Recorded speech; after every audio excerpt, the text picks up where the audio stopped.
What's up, everyone? Welcome to another episode of the Inside Post. Here we are just weeks after the Kentucky Derby, where Mage was a shocker for some, not a shocker for some of the others. If you had him on some of your bets, tickets, congratulations. And hopefully you had a big price on him. Um, Here we are coming into Preakness Stakes Week with so far a pretty good field of contingents that look to be running. Mage, I believe, is still on the fence. We're still waiting for Friday. I believe May 12th, they will make a final decision whether they're going to send him to the Preakness or not. Still waiting on how he's looking in his morning works. So we're just going to run through this field really quick and look at some of the horses that have been entered or that are considering to be entered for the Preakness and kind of give you our early thoughts on what the Preakness Stakes will look like.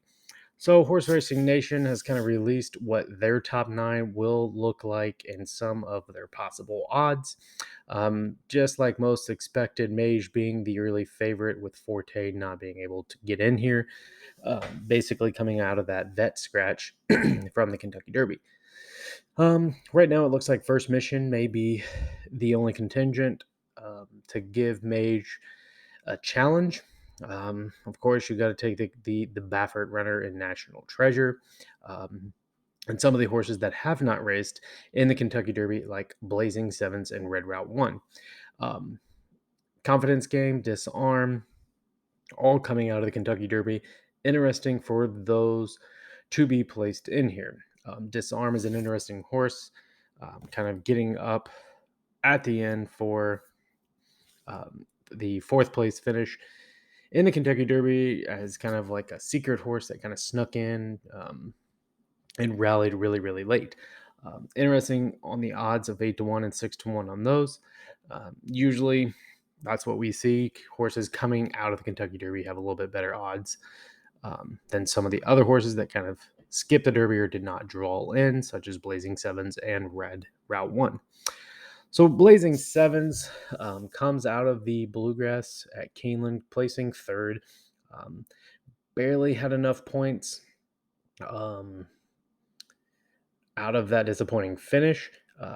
Was on the fence, was in, was out, and then ended up being pulled by Chad Brown and Connections away from the Kentucky Derby. This horse would have been an interesting one to be put into the Derby, as it was kind of one of those that could have been a pace factor or one that was kind of a sneaky pick that wasn't getting a whole lot of attention. Now draws into the Preakness, a good spot here for Chad Brown. Probably get Irad aboard and looks to be at a pretty good price of in that 20 to 30 to 1 mark. Like most Preakness stakes, a lot of these horses will get bet down. People trying to find value or money, and not necessarily going to be that odds with these type of connections. Next, you have Chase the Chaos. This one was the big one of the fair odds here of 133 to 1. Just comes in here out of the California Derby at Golden Gate, finishing eighth. Currently does not have a jockey. Probably will get one of the Pimlico jockeys to ride this horse. Will kind of be that type of horse in here. Could be an automatic toss. Confidence Game. Finished 10th in the Kentucky Derby. A lot of people was picking this horse to win. I just couldn't see it. So interesting that they do ship it in here, finishing 10th out of that Kentucky Derby, trying to get something out of it from the Preakness. People were talking about this horse having great workouts and stuff, and it was not a horse that we were even considering. Next, you have Disarm, another one coming out of the Kentucky Derby in here. This was a one that came out of the Lexington that just got enough points, finishing um, fourth, coming out of the Lexington at Keeneland, getting enough points to get into the Kentucky Derby, and then finished fourth in there, kind of that late run that we saw Disarm put in to get up for fourth. Again, another interesting connection here. Steve Asmussen putting Joel on this horse could be interesting. Could be interesting coming in off of two quick races, the Lexington being the last prep race, running in the big Kentucky Derby race of 19 horses. Just seems like a lot to ask for this horse, especially going a little a little extra with not much rest in between. Possible post time favorite in here, depending on what this horse does leading up to the Preakness. You have the Lexington Stakes winner at Keeneland, the Brad Cox train, first mission. Um, if you are on, I believe it was TVG, maybe FanDuel even had the early Preakness bet. This horse was roughly the fourth or fifth pick going into the Preakness behind Tappet Trice, Forte, Angel of Empire, Dermasotagaki, and Practical Move. Um, and right after the Keeneland, this horse got a lot of talk of here's the Preakness winner. Interesting, just because Brad Cox seems to know how to put horses in here. And as we know, horses that usually skip the Derby and come into the Preakness off of win or off of a really good start usually run well in the Preakness and win the Preakness. Gets the jockey and Luis Saez back aboard in here. And like I said, will probably be post time favorite, close to post time favorite with Mage, and probably going to be running 1-2. Next, of course, we have Mage, who is going for that Triple Crown feat as of now. We are still waiting on Gustavo Delgado and Connections to make that call. Friday, May 12th, I believe, is what they've said is going to be their definite decision. Interesting that they're even questioning it. It's kind of a good sign after everything that's been going on in the horse racing world that trainers and connections are, giving the horse some extra time, rethinking whether they want to put the horse into the next race on the quick turnaround. But I mean, kind of what was expected. Not a lot of people were betting this horse 15, 12 to 1, I believe is what it went off. Without Forte, this horse should have been the second, maybe first betting choice if you look at past performances, how it was improving, what it was able to do coming out of that Florida Derby. People just looked elsewhere, ourselves included. So interesting here. I don't know if we see a triple crown running. It's going to take a lot. It's hard running against some of these horses coming off that extra rest. Next, we have National Treasure. Coming out of that Santa Anita Derby, finishing fourth in there. Bob Baffert and John Velasquez.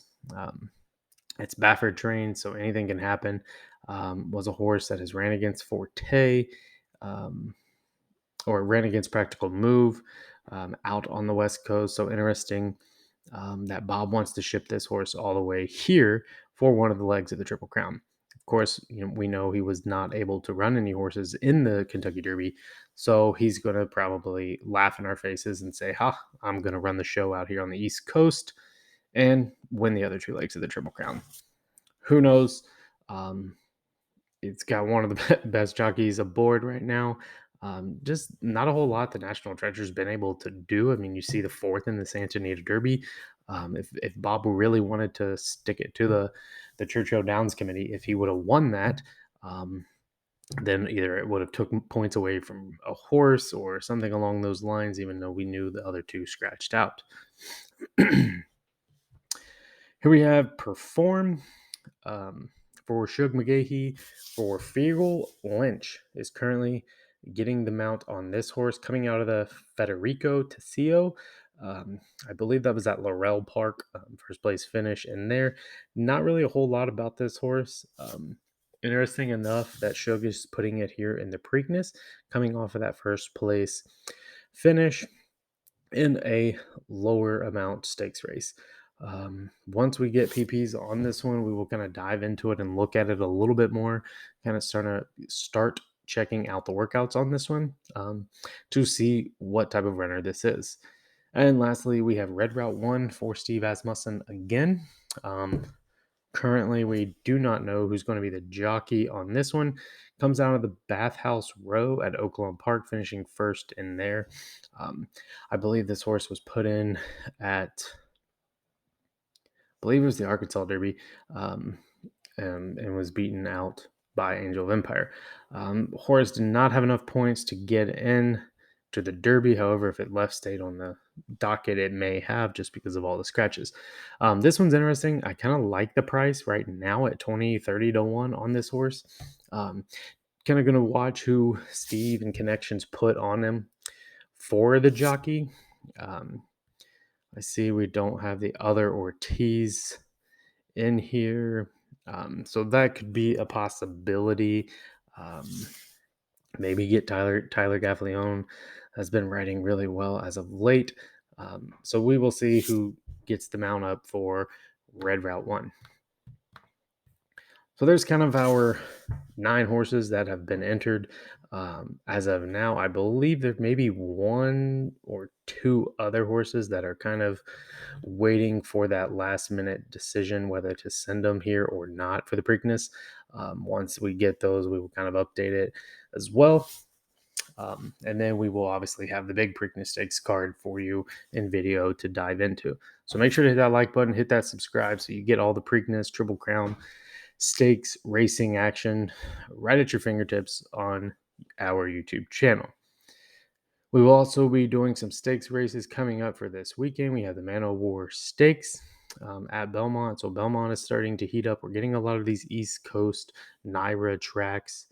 We have Churchill running. So a lot of stakes actions as we heat up for summer to get ready for the wonderful Breeders' Cup in the fall. But thanks for watching, and we hope you all win big on our bets. Thanks.